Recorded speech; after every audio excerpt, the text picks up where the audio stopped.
Hello and welcome to This Is Ibrox podcast. This is your immediate post-match reaction to Rangers 0, Celtic 1 here at Ibrox today. It's been a pretty difficult day in the stands. I think there was a lot of frustration at the end. I'm joined by Tommy McIntyre. Tommy, seems a silly question, but how are you? I've been better. Definitely better. I think last time we were here, we got a great result against Celtic in the last season. Some of the components are still here. It's sunny. It's the weekend. But a truly dire performance, which I'm sure we'll get into. Yeah, I think before we jump into the game and what came from it, just give me your immediate reaction to that today. Like, what's your overwhelming feeling from the game? Disappointment, more than anything else. I mean, and I don't just mean the result, the performance, the lack of performance, the lack of players standing up, the lack of a discernible plan. Actually, and Michael Beale had spoken in midweek after the PSV game, and the players had done the same, seeing a reaction. And I think both teams probably came into today under a little bit of pressure. Both teams looking for a catalyst result to try and ignite their season to some extent. Celtic have found it. I don't think either team played particularly well, but Celtic have managed to get the 3 points. Maybe on balance, probably deserved it. Actually, Rangers, it's a really difficult moment for Michael Beale and his staff and his squad. They have to find a direction of travel really quickly. And I think patience is quite thin on the ground at the moment. Yeah, I mean, the atmosphere in the ground at the end there was pretty toxic, wasn't it? I think we got a little bit of that when Ruth was substituted late in the second half. And I think it started to boil at that point, but it was really bad in the stands, actually, when the game finished there. I think there's an immense amount of pressure on Michael Beale now. I think I came into this game with the hope that we would win today and it would just give us a wee bit of breathing space going into the international break. Yeah. But that's gone now. So it's now 4 points behind. You've got 2 weeks to think about it. And I think there's a lot for Michael Beale to look at. Well, we'll just jump into some of the game. And I don't want to go through everything. So we'll just talk about, you mentioned it there, Tommy, at the start. What was Michael Beale's game plan today? What was the style? What did you think he was trying to do? For me, it looked like the game plan, certainly in the first half, was to try and get the ball forward as quickly as possible. Cyril Dessers, balls in behind and try and play off it. Second half, I didn't really see a lot of that, and I didn't really see a lot of creativity behind the front line. What was the plan? Well, I think that's a fair summation, actually. Maybe before we get into that, I just want to go back to the toxicity point. Yeah, there's definitely a fair level of that. People need to see something, and I think when we go downstairs to see the press conference, etc., that'll be interesting to hear Michael Beale's words. There's a lot of positivity coming in from the summer, the signings and the transformation at the club. That has been wholly washed away now after the last couple of results. So it's to make a break time, actually. With regards to the game plan, yeah, I think Rangers were looking for runners in behind, trying to make Celtic sit deep. Didn't really work in the first half. We created 1 or 2, but given that our midfield and our forward line were disjointed. And then the second half, I have to admit, I'm struggling to understand exactly what Rangers and Michael Beale were trying to achieve. Yeah, I think that was actually my next question, so you've done well there. That's the one good thing that's happened today. How much of a concern is it for you that there was very little change to Rangers' approach today after that first half? I mean, we've seen over the, even this season that Michael Beale is very reluctant to change things at half-time in terms of personnel. But sometimes we've maybe seen a wee bit of a tweak from the team in terms of where they're looking to play. Is it who's going to stretch wide? I didn't really see anything like that today. It really felt like just go out and try and do things a wee bit better. And I think Todd Cantwell's the best person I think I can summarise with that today. I think he looked completely lost the whole game. I didn't see any influence from Todd Campbell. This is the game you seen at the end of last season where he really grabbed it and made it his own. He was lost today. He didn't have any influence in the game at all. Again, I think it's relatively fair. It's hard to understand what Michael Beale was trying to do in that second half in terms of the players didn't reshape. We tried to press a little bit more, but again, that was in the first half. We just didn't do it correctly. We probably didn't do it correctly in the second half either. Celtic, if they'd had a little bit more quality up front, had a couple of absolute stellar breakaways where they should have converted. But with Rangers, it seemed to be a little bit more of a try and get it wide, throw it in with Van coming on, etc. The quality, by and large, getting into the box wasn't good enough either. We looked a little bit more dangerous when Sima and Danilo came on. Sam Lammers didn't affect it. Tom Lawrence didn't affect it. Ultimately, it was really one-dimensional in that second half, and we got nothing out of it.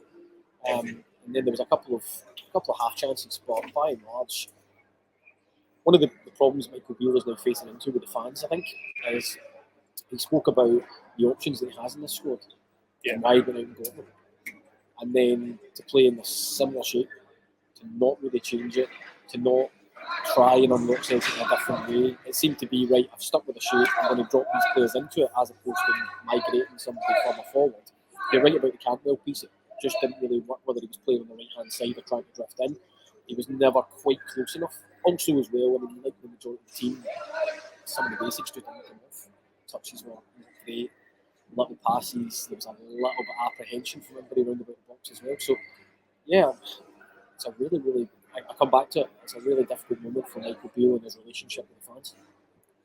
Yeah, I couldn't agree more. I think it's really going to be interesting to hear from him in this press conference and how he approaches it, because the pressure on him is massive now. I think we spoke about this during the game, Tommy, when it came to the new signings.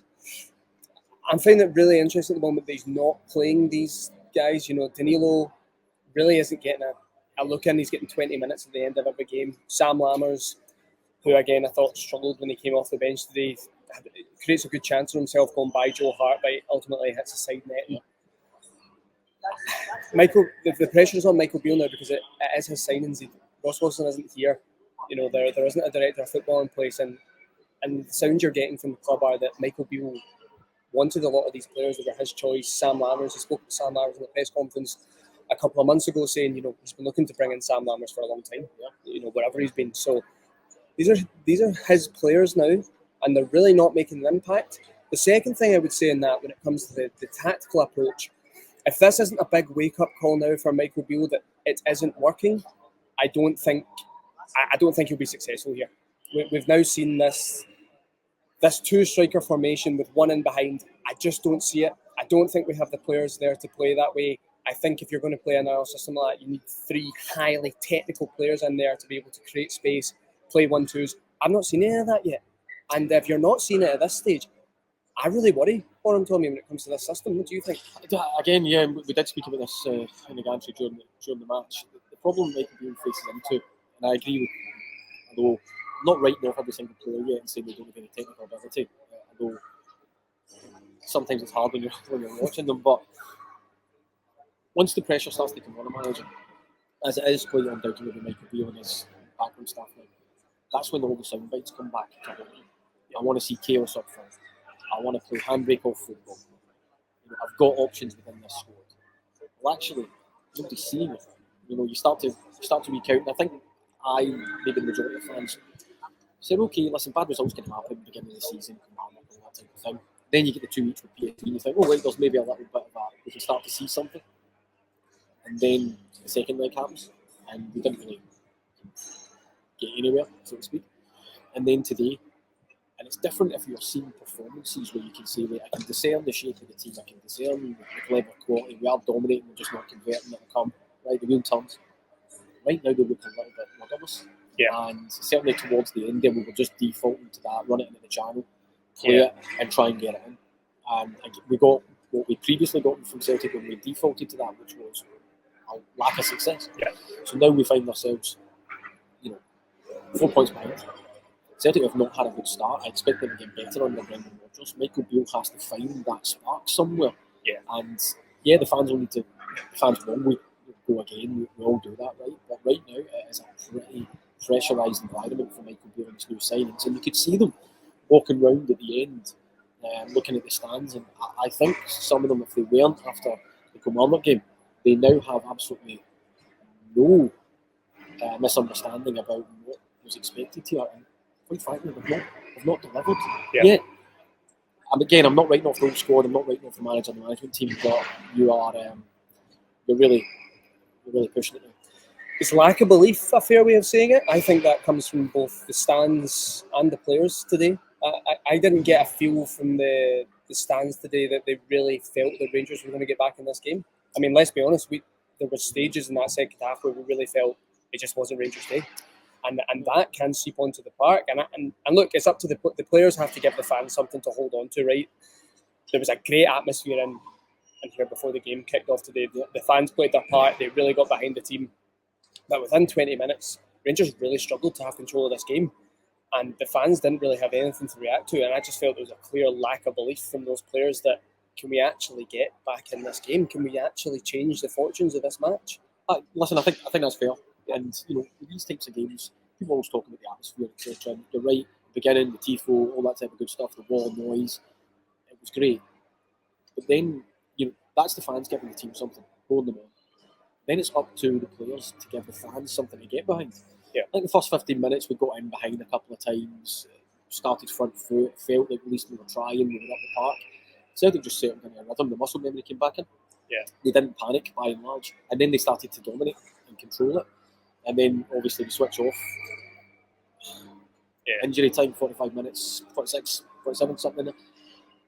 Just a clear switch off. Kyogo comes from behind and gets on it. It's a good finish, he's a good striker. And then we didn't, you know, we tried to play a slightly higher line in the second half, but it didn't look like it was going to.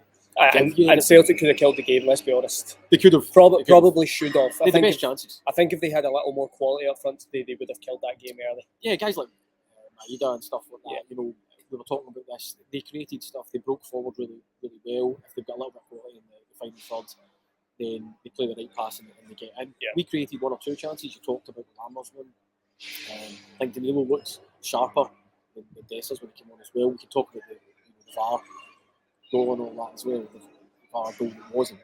But by and large, it was hard to see. You certainly couldn't come out of this saying that there was an equal weight between the teams, or indeed that Rangers dominated parts of it. I don't think it was that type of game. And again, I go back to what we were discussing in the gantry. Celtic weren't particularly great, but they have done what they do, which is they've gotten their goal, they've done enough, and they walk out here with 3 points. Took the real sting out of the game, didn't they? They did. Really, we didn't put them under enough pressure, and they were able to settle into their play. The two centre-halves had a lot of time in the ball. We let them settle. They get used to it. They get comfortable. McGregor was picking up good positions. So fresh centre-back pairing in there. Yeah. And we don't go man for man on them. No. We don't press them. We don't pressure them. We don't get them making a mistake. And one or two times that we did get close to them, you know, they did. I'm not saying they panicked, but balls were a little bit loose. There was a couple that ran out of the park and stuff like that. Yeah. But we never capitalised on that. It was more about get it out wide, try and get in behind. Like your likes of Matondo in the first half, and then Sima, who I thought actually did relatively well when he came on in the second half. But yeah, we didn't particularly press, and that's when you see something like McGregor who dropped back to help out that centre back pairing, gave him to see that, and then you come back to the massive gulf between our midfield and our forwards.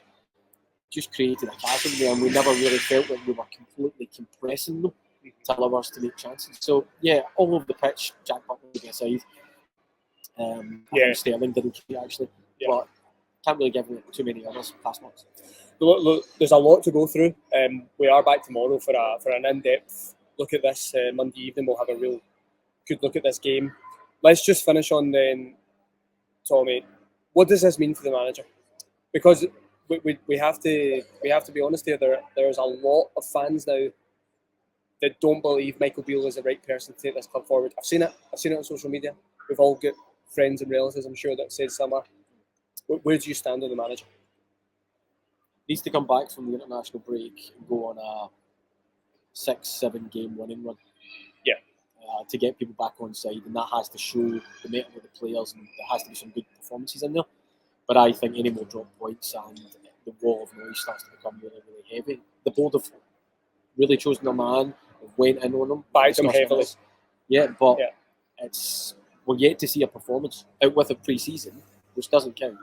We're yet to see a performance that says, I've got a level of comfort and confidence there.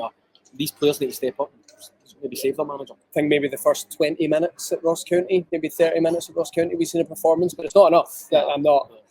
I could argue that, but it's not enough. I'm totally with you. I think it's too early to be thinking about a change in the manager position. I understand the emotional reaction to a game, and there's certainly not a lot to look at the moment, so that's not demeaning that opinion, but I just think it's a wee bit too early. the title is not out of reach yet. They have to come back from this international break, and they need to go on a run. Celtic have a tough run of fixtures when they come back. Yep. They will have been aware of that before the game today, so they will take that massive confidence from this. We have to come back. We have to put as much pressure on them, and we have to go again. You know, as simple as that. And the manager, he will get time, but he's definitely running out of patience with the fans now. And actually, there'll be a lot of fans that don't have any patience. Let's just say it as it is. So yeah, just on that. The board have got no appetite. No, for Michael Beale being next to the next. That's way too early. I'm with you Yeah. on that. But like you said, winning over Rangers fan base, keeping them with you, getting them to come with this team, and getting those players to front up now. That's the challenge. So maybe the international break is no bad thing to get those players in the room, to get them to training ground, to try and build something. They need a result to start to alloy to their confidence, because it doesn't look as if they truly trust each other. Yeah. Okay, well, we'll leave it at that. Tommy, thanks for your time. It's not been an easy one today to digest that result. It's going to be a difficult couple of weeks with the international break. It always stings a wee bit more, doesn't it, when you get time to sit back and think about it, and there's no game to really, get yourself up for and buy into again. So it's going to be a tough couple of weeks for us all. But look, we have to try and be optimistic when we come back and hope Rangers can respond to this. Remember, we'll be back tomorrow. We've got the Monday night podcast. We've got the breakdown, so we'll look at this in a lot more detail. Remember, all the social media platforms, Twitter, Facebook, Instagram, you can find us on all podcast platforms, Apple Music, Spotify. And yeah, we'll see you in the next one. Thank you.